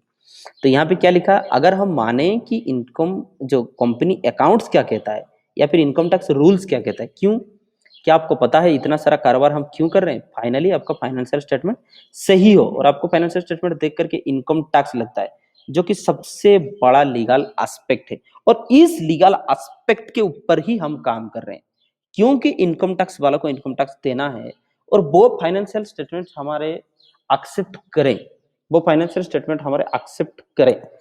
वो कब हो सकता है, जब बाबू उनको ढंग से, समझ रहे हो कि नहीं, मेथड ठीक अप्लाई हो। तो वो क्या करते हैं, सिर्फ और सिर्फ डिमिनिशिंग बैलेंस मेथड ही आपको अप्लाई करना है। एक्सेप्ट लिखा हो जहां पे engage in generation of power and distribution. तो जो इलेक्ट्रिक कंपनी है, जो पावर जनरेट एंड डिस्ट्रीब्यूट करते हैं, उनको छोड़ करके बाकी सारे कंपनियां में वो कह रहे हैं सिर्फ और सिर्फ डिमिनिशिंग बैलेंस मेथड लगाओ। तो आज से याद रखो, the only logical and widely accepted method is this one, diminishing balance method, और जो कि popularly known as the WDB method. समझ में आई बात? तो चलिए ये सब बात था। तो सबसे पहले पढ़ते हैं straight line method. Straight line method क्या कह रहा है? स्ट्रेट लाइन मेथड का मानना यही है कि हर एक साल इक्वल अमाउंट डिप्रेशन चार्ज होते रहेंगे during the working life of the asset. ठीक है ना, एसेट की कॉस्ट को कम करने के लिए इक्वल अमाउंट ही काटते रहेंगे, तब तक काटते रहेंगे जब तक ये एसेट का वैल्यू नील हो जाता है, नहीं तो रेसिडुअल वैल्यू तक पहुंच जाता है at the end of its useful life. समझाइए सर, इसको थोड़ा समझा देते हैं। हमारा एग्जाम्पल स्टार्ट करेंगे। 50,000 एसेट का वैल्यू था और 10,000 लास्ट में बच रहा था। जस्ट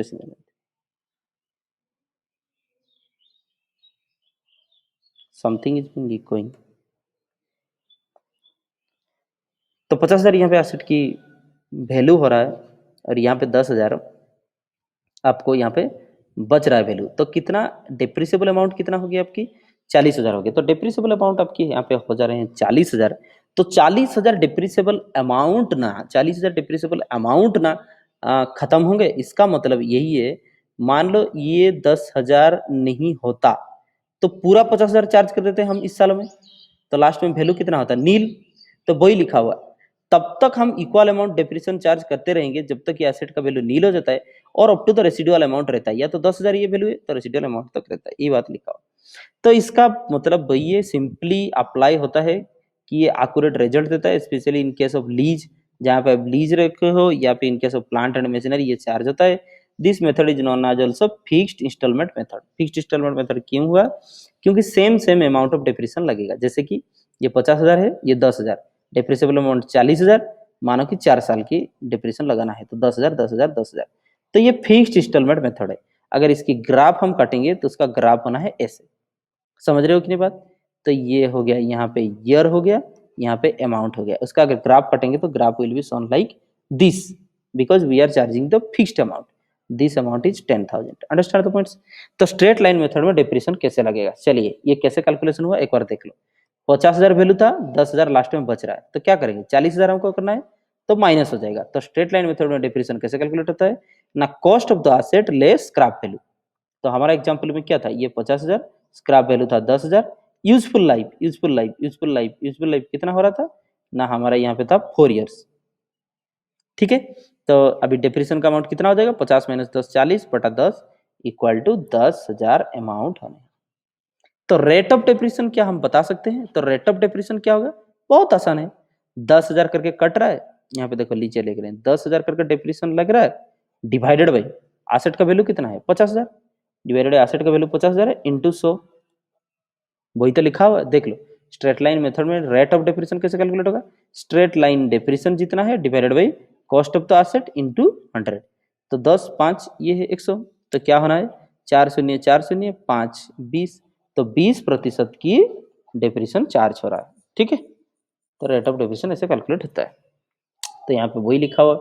तो अकाउंटिंग एंट्रीज के मामले में क्या लिखा हुआ है देख लो एक बार, अकाउंटिंग एंट्रीज कैसे होंगे ना, दो अल्टरनेटिव मेथड है लिखा गया, दो अल्टरनेटिव मेथड क्या है ना, पहले तो डिप्रेशन चार्ज होगा, जो डिप्रेशन चार्ज होगा वो प्रोविजन टू डिप्रेशन अकाउंटिंग, तो जो भी लॉन्ग क्वेश्चन आएंगे ये सारे सारे आप लिखोगे, अकाउंटिंग ट्रीटमेंट भी उसके अंदर में आप लिख दोगे, ठीक है ना। तो डिप्रेशन अमाउंट जितना भी चार्ज होगा या तो वो प्रोविजन में रखे जाएंगे, प्रोविजन फॉर डिप्रेशन अकाउंट, समझ में आई बात, ये बात हो गया। और बाद में जाकर के क्या होगा इसको डिटेल में समझाते हैं, बिल्कुल समझ जाओगे आप।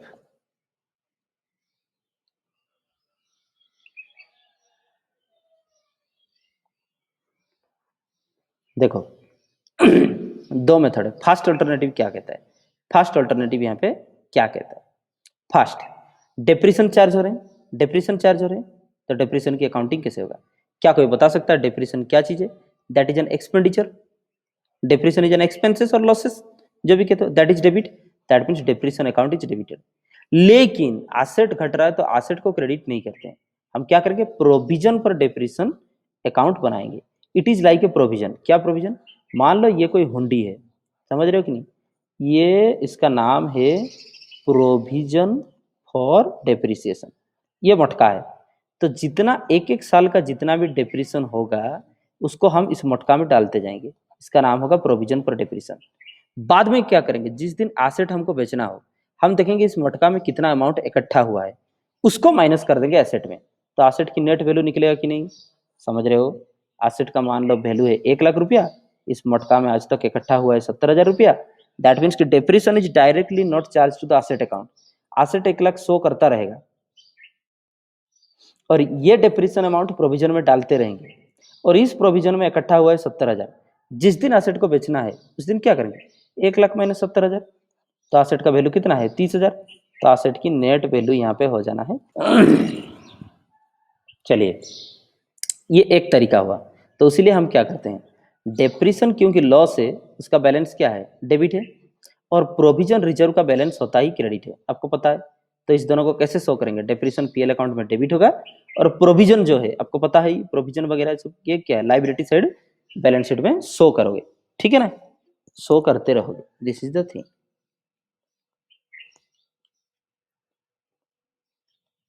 नेक्स्ट आगे देखो, फिर क्या लिखा हुआ है प्रॉफिट एंड लॉस अकाउंट, ठीक है ना, so profit and loss account to depreciation account, बाद में सुनो, जितने भी सारे नॉमिनल अकाउंट होते हैं, नॉमिनल अकाउंट होता है नहीं पता था अभी बता दे रहे, nominal account these are transport to the PL account, ठीक है, तो हर एक नॉमिनल अकाउंट जैसे कि इंटरेस्ट होता है, वेजेस होता है, सैलरी होता है, डेप्रिसिएशन अकाउंट होता है, all the nominal accounts are transferred to the profit and loss account at the end of the accounting period, तो ये डेप्रिसिएशन अकाउंट फिर क्या होगा प्रॉफिट एंड लॉस अकाउंट को चला जाएगा, तो ट्रांसफर हो जाएगा, क्या मतलब हुआ डेप्रिसिएशन अकाउंट डेबिट हुआ था अभी क्या होगा क्रेडिट हो जाएगा, पीएल अकाउंट डेबिट हो जाएगा, इसीलिए तो याद करो पीएल अकाउंट की डेबिट साइड में टू डेप्रिसिएशन लिखा होता है, तो उसका जर्नल एंट्री क्या हो रहा है PL account debited to depreciation account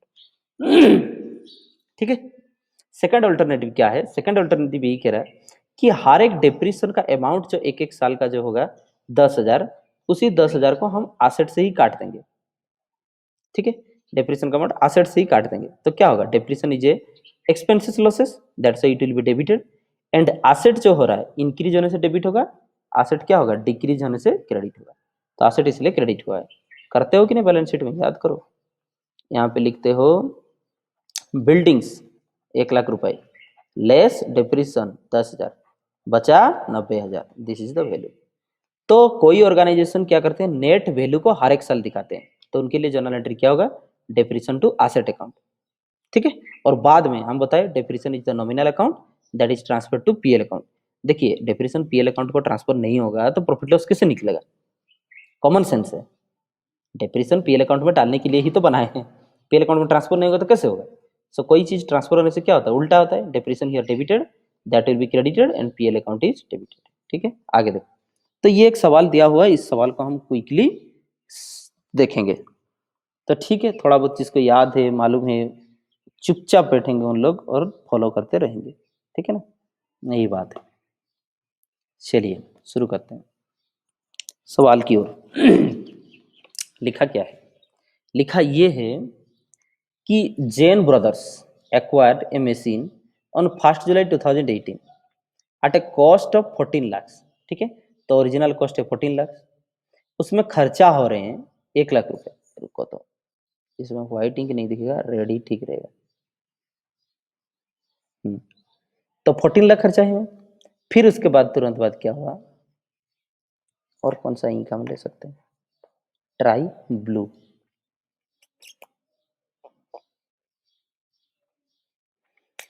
blue, Siyal, magenta, yellow, grey,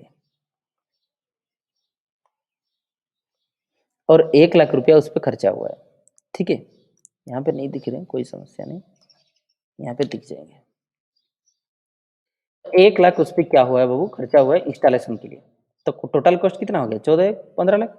तो वो फार्म राइटअप करता है डेप्रिसिएशन 10% के हिसाब से on the of the original cost every year. इसका मतलब क्या हो गया? ओरिजिनल कॉस्ट के ऊपर ही हर साल काम करता है। समझ में आई बात? This is the thing, make it red.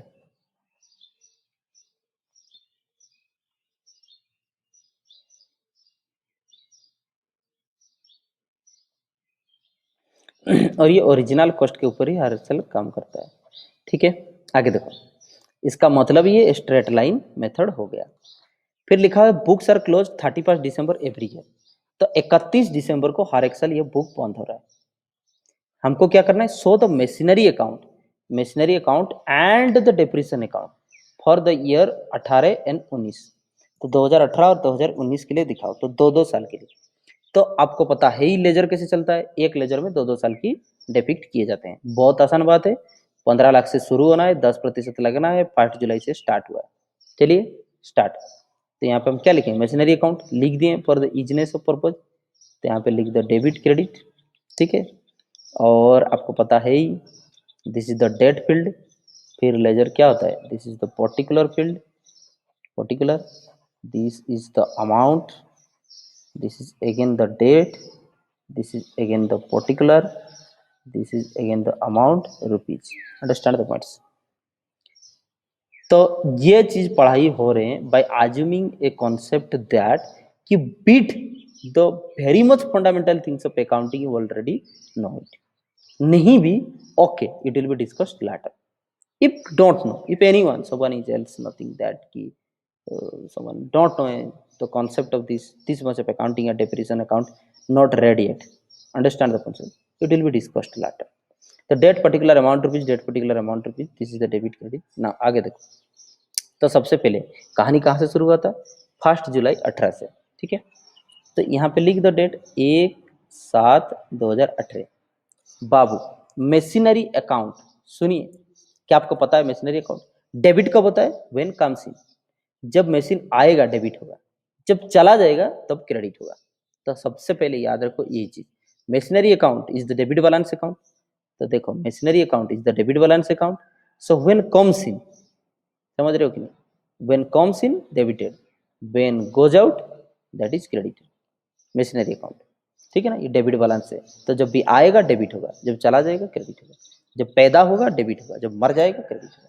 इसका मतलब समझते हो, ओपनिंग बैलेंस से डेबिट होना, वटएवर में भी। चलो, तो सबसे पहले क्या होगा, एसेट आ रहा है, तो एसेट आ रहा है तो एसेट कम्स इन डेबिट।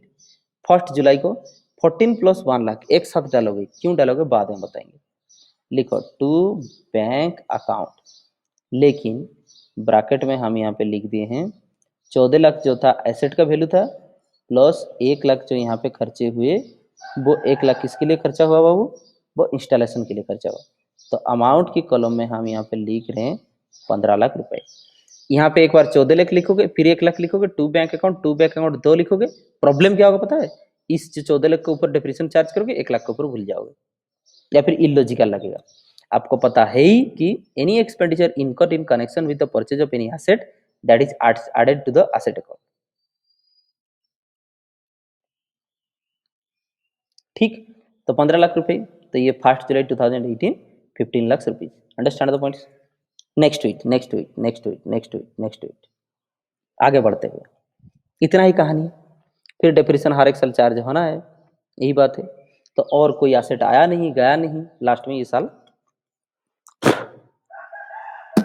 हो जाना है खत्म, ठीक है। तो ये साल कब खत्म होना है लिखा हुआ है, वो भी दिखोगे 31 दिसंबर को खत्म हो रहा है कि 31 मार्च को, ठीक है, 31 दिसंबर को खत्म हो रहा है।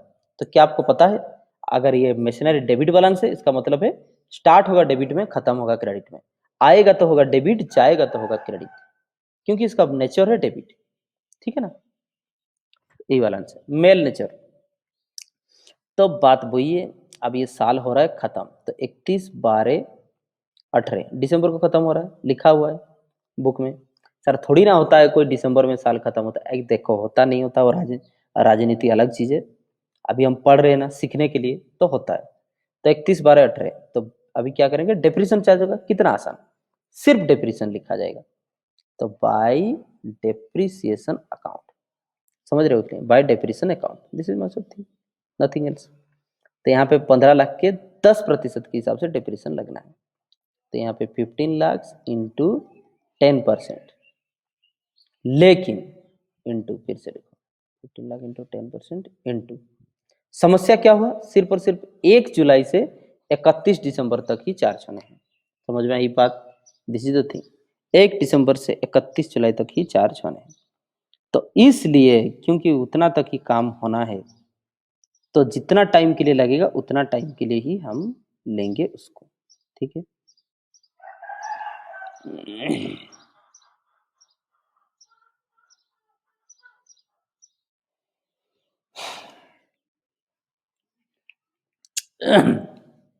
देखो,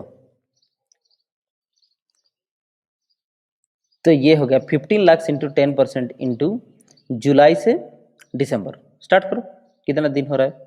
तो ये जुलाई, अगस्त, सितंबर, अक्टूबर, नवंबर, दिसंबर, 6 महीने, तो 6/12, बिकॉज डेप्रिसिएशन जो रेट दिया हुआ 10%, that is per year, that means 12 महीने के लिए 10%। अगर पूरा 12 महीना होता तब ना 10%, 6 महीना हुआ है। तो if 12 month for this month, पहले 6 मंथ पाएंगे कितना, तो फिर क्या लिखोगे, ऊपर 6 लिखोगे। तो 15 लाख इंटू 10% इंटू 6/12, तो 15 लाख का 10% 1,50,000, 6/12 मतलब आधा उसका कर दो, 75,000। समझ रहे हो कि नहीं बात। तो इस साल 75,000 का डिप्रेशन लगना है, और तो कुछ होना नहीं है। समझ रहे हो कि नहीं बात, और कुछ कहानी उसमें है नहीं आज तक। तो फिर ये क्या हो जाएगा, इस साल के लिए यहाँ पे हो जाएंगे खत्म, इस साल के लिए यहाँ पे हो जाना है खत्म। Understand the point, this is the thing. तो कितना होना है, 15 लाख, 15 लाख लेजर जैसे खत्म होता है कर दो खत्म। 15 लाख से 75,000 अभी तक खत्म हुआ है, तो फिर भी बचा हुआ है 14,25,000 इस साइड, ऑब्वियसली। तो ये क्या बचा, 15 लाख से 75,000 जाने के बाद 14,25,000 आपको बैलेंस बचा हुआ है। तो this much of balance carried down, तो by balance CD this much. Understand the point, कौन सा डेट पे, साल के अंत में, तो 31/12/18 में। Understand the points. तो इस साल के अंत में उतना जाकर के आपको बचा, यही बात है। फिर आगे चलते हुए, तो this is the end of this accounting period. फिर क्या होगा, beginning of the accounting period. Beginning of the accounting period क्या है, 1/1/2019। तो 1/1/2019 में same balance is brought down, तो टू बैलेंस ब्रॉट डाउन, तो same balance is brought down. तो हम अभी तक क्या कर रहे हैं, हम सिर्फ और सिर्फ अभी तक मशीनरी अकाउंट बना रहे हैं, समझ रहे हो कि नहीं। Same balance is brought down, कितना 14,25,000, ठीक है। तो हमको क्या कहा था, डेप्रिसिएशन अकाउंट बनाने के लिए भी बोला गया था, ठीक है, बना देंगे। तो मशीनरी अकाउंट में, पूरा मशीनरी अकाउंट में डेप्रिसिएशन अकाउंट कहाँ पे आया, ये एक 31/12/18 में डेप्रिसिएशन अकाउंट क्रेडिट साइड में आया हुआ है, तो हम चले जाते हैं डेप्रिसिएशन अकाउंट को, समझ रहे हो कि नहीं बात, वही बात है। यहाँ पे है डेट, पर्टिकुलर, रुपीज, लिखो गधे, date, particular, rupees, credit, debit. अभी देखो, डेप्रिसिएशन भी डेबिट बैलेंस है, क्या आपको पता है, depreciation is also the debit balance, understand the points, this is the thing.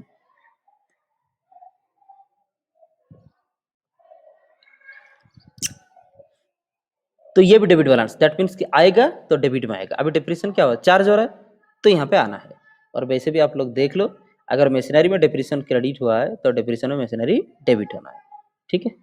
Start. यहाँ पे 31/12/18 में यहाँ पे क्या लिखेंगे, टू मशीनरी अकाउंट, ठीक है ना, टू मशीनरी अकाउंट 75,000, ठीक।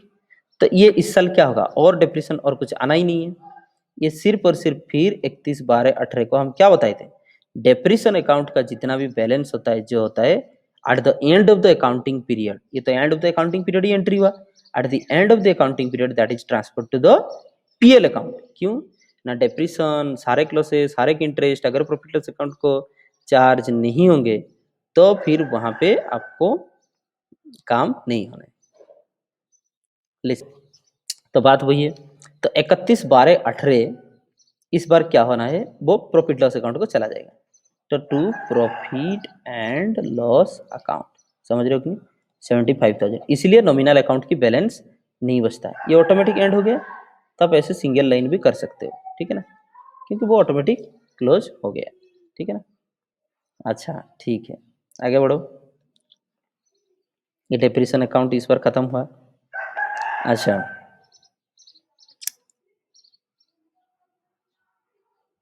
फिर ओनली 2 लाइन करोगे, 2 लाइन, पास ओनली 2 लाइन। अच्छा नेक्स्ट, फिर से यहाँ पे क्या हुआ, 1 जनवरी 2019 का बैलेंस है 10,25,000, फिर से एसेट खरीदा बेचा कुछ नहीं हो रहा है, सिंपली हमको डेप्रिसिएशन ही चार्ज करना है। तो क्या है, ये स्ट्रेट लाइन मेथड है, स्ट्रेट लाइन मेथड मतलब ओरिजिनल कॉस्ट के ऊपर ही हमेशा डेप्रिसिएशन चार्ज है। तो फिर से इस साल खत्म हो जाएंगे, फिर से 31/12/19 आ जाएगा, ये 19 वाला साल है, 31/12/19 आ जाएगा। फिर से यहाँ पे लिखे जाएंगे बाय डेप्रिसिएशन अकाउंट, लेकिन ओरिजिनल कॉस्ट पे ही डेप्रिसिएशन लगेगा। तो 15 लाख इंटू 10%, कितना महीने के लिए, ये तो पूरा एक महीना, एक साल यूज हुआ ना, 1 जनवरी से 31 दिसंबर, पूरा होल ईयर, तो इंटू 12/12 लिखने का कोई मतलब ही नहीं। तो जहाँ पे पार्शियली यूज होगा, ये तो खरीदा ही जुलाई को है, तो खत्म हो रहा साल क्या, 6 महीने के बाद, तो जब डेप्रिसिएशन लगाएंगे तो 6 महीने का डेप्रिसिएशन लगेगा।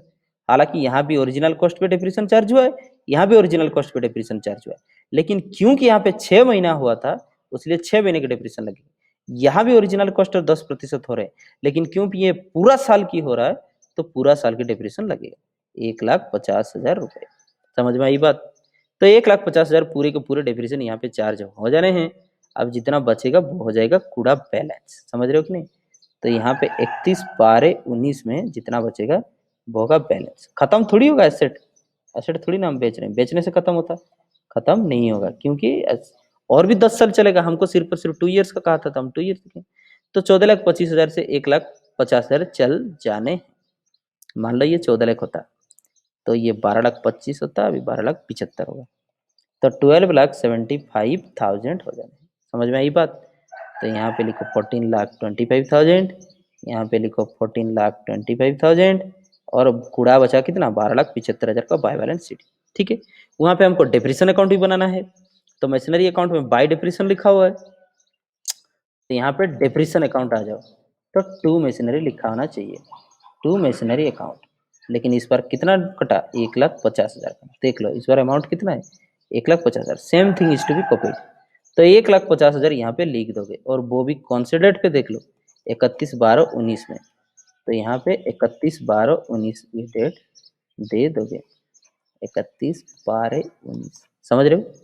फाइनली फिर से क्या होना है, ये नॉमिनल अकाउंट है, कुछ रोल नहीं होना है, वो पीएल अकाउंट को चला जाएगा, समझ रहे हो कि नहीं। तो by profit and loss account 1,50,000 वहां पे चल जाना है, 31/12/19 को, 2 लाइन, मतलब ये टोटल नहीं होना है, क्यों ना, 75,000 दैट इज टैलिड, 1,50,000 टैलिड। तो whenever same thing is to be copied on the both side, you did not to balance them, simply 2 line चिपका दो, समझ में आई बात, यही बात है। अगर सेम थिंग करना हो डिमिनिशिंग बैलेंस मेथड में तो कैसे होना है एक बार देख लो, ठीक है। अभी हम क्या किए, ओरिजिनल कॉस्ट मेथड ये था, ओरिजिनल कॉस्ट मेथड मतलब उसका 15 लाख वैल्यू था असेट का, ठीक है ना, उसी 15 लाख असेट पे ही फर्स्ट ईयर डिप्रेशन हुआ, उसी 15 लाख पर भी सेकंड ईयर भी डिप्रेशन हुआ, ठीक है ना। फर्स्ट ईयर तो इसलिए सेम नहीं हो पाया क्योंकि फर्स्ट ईयर 6 मंथ यूज हुआ है, सेकंड ईयर 12 मंथ यूज हुआ है, इसीलिए तो फर्स्ट ईयर का डिप्रेशन देखो 75,000 है और सेकंड ईयर का डिप्रेशन कितना है, 1,50,000 है, समझ में आई बात। दिस इज द थिंग, खत्म होना ही क्लास, इतना धैर्य नहीं, क्या करोगे तुम। फिर से वो सेम एग्जांपल है, फिर से वो जैन ब्रदर्स है, पता नहीं जो भी है, जैन ब्रदर्स मतलब आप लोग का मारवाड़ी भाई लोग, ठीक है, जो भी, अरे वही लोग तो व्यापार करते हैं, हम लोग क्या करते हैं, हम लोग खाते हैं बैठ के। तो ये देखिए कोई मारवाड़ी ब्रदर्स क्या करें, एक्वायर्ड मशीन ऑन 1 जुलाई 2018, फिर से 1 जुलाई 2018 में कोई एसेट खरीद रहे हैं 14 लाख की, उस पर खर्चा हो रहा है 1 लाख इंस्टॉलेशन की, होगा ना भाई, बड़ा मशीन होगा तो क्या करोगे, उसकी इंस्टॉलेशन पैसा लगता है। Firm writes off depression 10% every year, 10% का डिप्रेशन काटता है। The books are closed on 31 December every year, फिर से वही बात, 31 दिसंबर एवरी ईयर रिक्वायर्ड आप करो, so the machinery account on, सिर्फ और सिर्फ machinery account on diminishing balance method for the year 18-19, 2 साल के लिए, लेकिन डिमिनिशिंग बैलेंस मेथड होने चाहिए। इसका मतलब क्या हुआ, ये जो डिमिनिशिंग बैलेंस मेथड और रिटन डाउन वैल्यू मेथड, मतलब नीचे नीचे नीचे नीचे जितना बैलेंस बचेगा उसके ऊपर चार्ज होगा, ठीक है। स्टार्ट करेंगे, ऐसा होगा, देखो मान लो 1 लाख है एसेट की वैल्यू, तो फर्स्ट ईयर 10% डिप्रेशन मतलब कितना होगा, 10,000, वैल्यू बचा कितना, 90,000। सेकंड ईयर जब चार्ज होगा उसका 10% कितना होगा, 9,000, फिर वैल्यू कितना बचेगा, 81,000, फिर इस पर 10% कितना होगा, 8,100, इसका जितना भी वैल्यू बचेगा। तो यही बात, 11/8 72,000 होना था, 72,000 जो भी बचेगा, understand the points, this is the thing, these are the techniques. तो चलिए उसको फिर से करते हैं, मशीनरी अकाउंट, तो यहाँ पे लिखने हैं डेट, यहाँ पे हम लिख देंगे particulars, rupees, date, particulars, rupees, credit हुआ, डेबिट हुआ। मशीनरी अकाउंट होता है डेबिट बैलेंस, इसको याद रखो, मशीनरी अकाउंट हर एक एसेट डेबिट बैलेंस होता है, हर एक लाइबिलिटी क्रेडिट बैलेंस। क्या फर्क पड़ता है सर इसको याद रखने से, बाबू मशीनरी डेबिट बैलेंस का मतलब होता है जब बढ़ेगा डेबिट होगा, जब घट जाएगा क्रेडिट होगा, जब आएगा डेबिट होगा, जब घट जाएगा क्रेडिट होगा, जब स्टार्ट होगा डेबिट में, खत्म होगा तो क्रेडिट में, समझ रहे हो। तो इसका फायदा वही है, इतना फंडामेंटल अगर मेरे पास तो आप 11-12 पढ़ रहे होते तब हम समझाते ना भाई, बच्चे वैसे भी हम बच्चों को पढ़ाना छोड़ चुके हैं, ठीक है ना।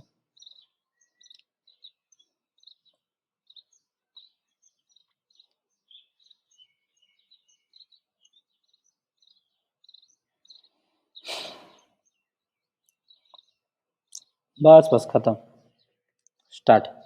तो आपको जैसे कि हमको डाटा याद है, तो हम 1 जुलाई 18 को हम खरीदे थे एसेट, ठीक है। तो टू बैंक अकाउंट, इतना पैसा कैश में कौन खरीदता है जो कैश लिख दो, टू बैंक अकाउंट। लेकिन इसमें क्या हुआ, 14 lakh is the original asset का वैल्यू है, और 1 लाख तो खर्चा हो गया उसकी इंस्टॉलेशन में, तो मशीन का कुल वैल्यू कितना हो गया, 15 लाख। तो 15 लाख कुछ मशीन का कुल वैल्यू हो गया, एक फिगर लिखोगे भाई, बोल दे रहे पहले 14 लाख फिर 1 लाख लिखोगे तो क्या फर्क होगा ना, फिर गलत करोगे, कौन से ऊपर डिप्रेशन चार्ज करे, कौन से ऊपर मारा मारी हो गए, फिर फेल हो। तो टू बैंक अकाउंट यहाँ पे होना है 15 लाख का, और तो एसेट आया नहीं है, फिर साल जब खत्म होगा तो उसके ऊपर डिप्रेशन कैसे लगने हैं, कुछ नहीं है, फिर 31 दिसंबर 18 सेम थिंग। बात यही है कि डिमिनिशिंग बैलेंस मेथड मतलब प्रीवियस बैलेंस जो होगा उसके ऊपर लगेगा चार्ज डिप्रेशन, ठीक है। तो यहाँ पे होने हैं बाय डेप्रिशन अकाउंट, बहुत इजी है। फिर से वही बात, 15 लाख के ऊपर डेप्रिशन 10% की, लेकिन 6 महीने की। समझ रहे हो अपनी बात कैसे ना? 1 जुलाई से 31 दिसंबर 6 महीना होता है, तो 15 लाख का 10% 1,50,000 होता है, लेकिन उसको भी आधा कर दो, कितना हो जाएगा? 75,000 हो जाएगा। ठीक है, तो क्या पूरा मशीन का वैल्यू खत्म हो गया? 15 लाख का मशीन था, 75,000 ही अभी तक चार्ज हुआ है डेप्रिशन, तो पूरा खत्म हुआ? नहीं हुआ। तो कुछ बच गया वैल्यू? हाँ सर बच गया। तो उसी डेट में by balance carried down, carried down का मतलब बैलेंस को भेज दिया गया। ठीक है, बैलेंस को भेज दिया गया। कहाँ भेज देंगे? तो अगले साल को, और कहाँ भेज देंगे? 15 लाख से 75,000 चले जाने से 14,25,000, ये हो गया गेंडू। समझ में आई बात? This is the thing. Single line double line, single line double line. Total value कितना था? 15 लाख। इसको बैलेंस करो, 15 लाख। Understand the points? आगे चलते हुए, तो ये इस साल खत्म हुआ था 31/12/18 को। अगला साल कब स्टार्ट होगा? 1 जनवरी 19। यहाँ पे डेप्रिसिएशन अकाउंट बनाने को नहीं कहा है। 1 जनवरी 19 the same balance will be brought down here, तो टू बैलेंस ब्रॉट डाउन। समझ में आई बात? तो कितना? 14,25,000। Understand the points? फिर एसेट खरीदते तो फिर से टू बैंक होता वगैरह, बेचते थे तो बाई बैंक होता। नहीं बेचे, नहीं खरीदे, तो ये साल हो जाना है फिर से खत्म, 31/12/19। समझ रहे हो कि नहीं? तो ये पूरा हो चुका है एक साल, 1 जनवरी से 31/12/19। अभी फिर से लगेगा डेप्रिसिएशन बाय डेप्रिसिएशन अकाउंट, लेकिन अभी ओरिजिनल कॉस्ट से और डेप्रिसिएशन चार्ज नहीं। जो बचा हुआ है, जो वैल्यू हुआ है बचा हुआ, उस वैल्यू पे डेप्रिसिएशन लगेगा, यानी कि 14,25,000 पे डेप्रिसिएशन लगेगा। तो WDV मेथड यहाँ पे लिख दो, WDV मेथड या फिर डिमिनिशिंग बैलेंस मेथड। समझ रहे हो कि नहीं? इसका मतलब जितना बच रहा है asset, the remaining value, the remaining balance, उस पर लगेगा डेप्रिसिएशन। तो 14,25,000 इंटू 10%, क्या पूरा एक साल का? हाँ, पूरा एक साल हो रहा है, जनवरी से दिसंबर। अगर इसको बीच में बेच दिए होते या फिर कुछ और क्या होता, तो जितना दिन एसेट रहा, यहाँ पे जैसा 6 महीना एसेट हमारे पास रहा तो 6 महीना का डेप्रिसिएशन, पूरा साल एसेट रहा तो पूरा साल का डेप्रिसिएशन।